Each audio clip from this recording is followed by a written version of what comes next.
एक महात्मा थे। और वो महात्मा, उनका कार्य था 5 घर भिक्षा मांगना, और वो भी एक मुट्ठी लेते थे, ज्यादा नहीं। अब उसमें उसका कार्य चल जाता था। अब देखा जाए कि वो महात्मा का वही काम था, एक गांव में गया भिक्षा के लिए, और उस गांव में एक ऐसी स्त्री रहती थी जो बड़ी झगड़ालू थी। वो अतिथि सेवा दान धर्म में कुछ जानती नहीं थी, सबको भगा दिया करती थी। परमात्मा परीक्षा लेने के लिए न मालूम किस वेश में कब कहां आ जाए, कोई ठिकाना नहीं रहता।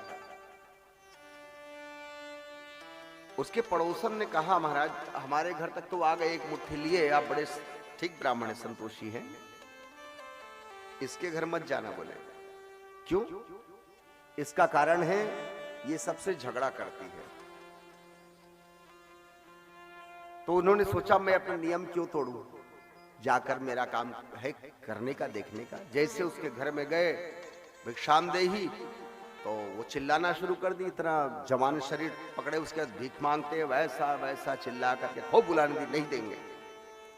तो महात्मा ने मन में विचार किया, मैं अन्न खाता हूं सब लोगों का, और अपनी शुभकामना यदि उनको नहीं दूंगा, उनके मनोभाव में सुधार नहीं करूंगा, तो मेरा संतत्व बेकार है। ये विचार करके उस महात्मा ने फिर वो घर गए, और घर जाने के पश्चात उस दिन वो कुछ नहीं खाए। फिर विचार किया कि मैं उसी के घर पर फिर जाऊंगा।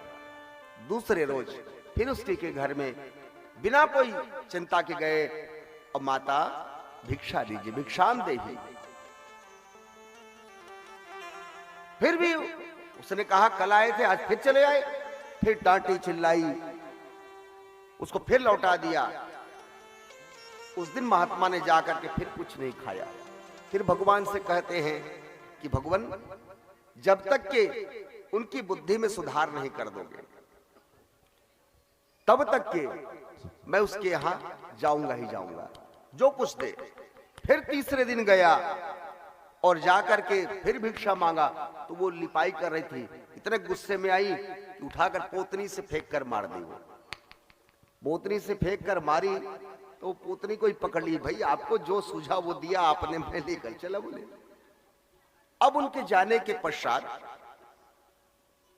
ये उस बात को समझ नहीं पाई, और महात्मा वहां से गए, उसके पास रुपया 1 आना 2 आना जो रहा होगा, उससे साबुन ले करके उस पोतनी को स्वच्छ करके फिर ला करके अपने आश्रम में उसकी बाती बनाई, और बाती बना करके दिया में तेल डाल करके फिर उस बाती को जला करके भगवान से प्रार्थना की कि हे परमात्मा,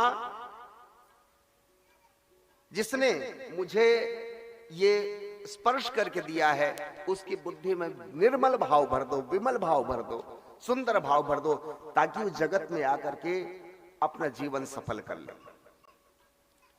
दुनियादारी या कोई भी चीज ये यहीं तक सीमित रह जाता है, और निर्मल निश्चल प्रेम जो उत्पन्न होता है, वो मानव जीवन के लिए एक सार्थक केंद्र बिंदु। जैसे जैसे दीप जलता गया, वो स्त्री घर में बैठ के सोचने लगी, बेचारा एक दिन आया, गाली दी, दूसरे दिन उसको भगाई, तीसरे दिन फेंक के मार भी दी, उसके पश्चात भी कितना सरल और शांत है वो मन ही मन में उसकी इतनी विकलता हुई कि वो कभी भगवान के पास बैठकर विलाप नहीं करती थी, लेकिन आत्मग्लानि उसको इतनी ज्यादा होने लगी, इतनी ज्यादा आत्मग्लानि होने लगी, भगवान के पास बैठकर रोने लगी।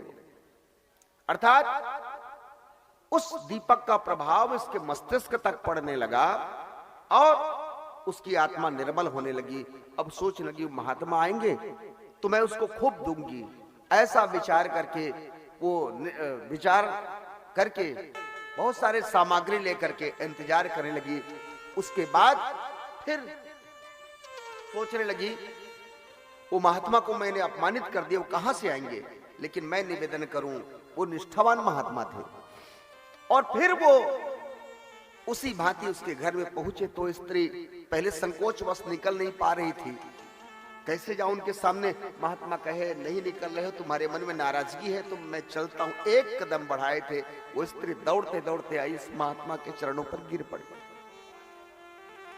और कहती है, भगवान मेरा मन बहुत निष्ठुर हो गया था, न मालूम आपके मेरे घर में आगमन से ऐसा क्या हुआ, मुझे पता नहीं।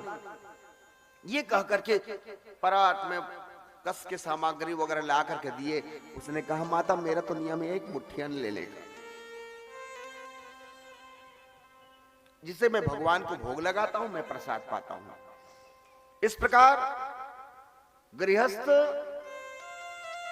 धर्म के भीतर में भी एक चेतना का जागरण करना भी यति, महात्मा, सन्यासी, इनका कार्य है।